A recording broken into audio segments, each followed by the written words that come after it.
Welcome from the Nikon booth. My name is Chris Ogonek, and I want to tell you guys a little bit about the Z9. Now, obviously, this is one of the most popular cameras since it was announced last year, October 2021.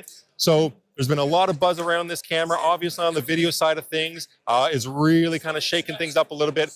When we announced it, it was already really well spec'd, but very soon afterwards, in I guess early 2022, we came out with firmware 2.0. So what that really allowed us to do was that really allowed us to go and do internal RAW.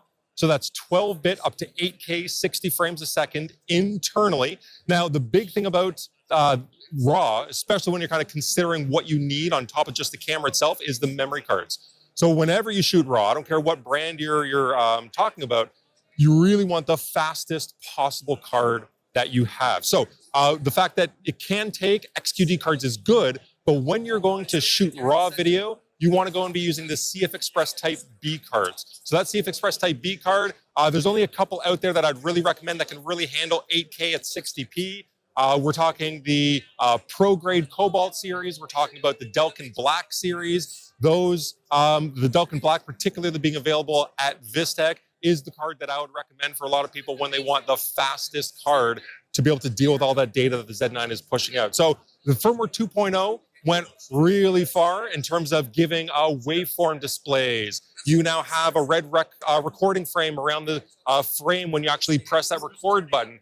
But then we came and did firmware 3.0. Now, there are so many 3.0 features, I can't even begin to talk about them. There's over 30 improvements to the camera that we announced about a week and a half ago at the end of October.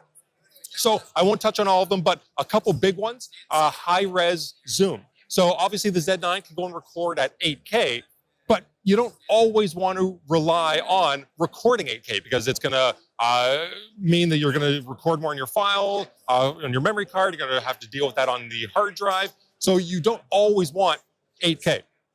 So high-res zoom, it allows you to record in 4K, output in 4K, but it's going to use the oversampled 8K footage and allow you with basically just a button push, whether it's the function buttons. If you do have the new MCN10 grip attach, you can go and customize buttons there, and it allows you to zoom up to 2 times without any degradation in quality, almost like you're doing a parfocal zoom, because it's just going to completely zoom in. You're still going to record in 4K, nice smaller file sizes, and then you're going to end in 4K as well. So really kind of cool in that capability.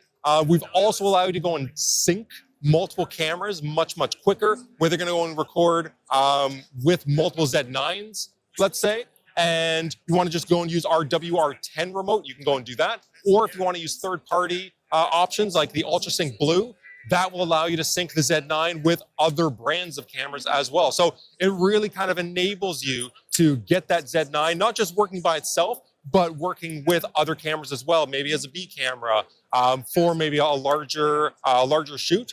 So without getting too much into all the crazy features that are in the 3.0, because I'd be here for days and days, high-res zoom, the multiple syncing, firmware 2.0 with the waveform display, with the internal 8K video, RAW.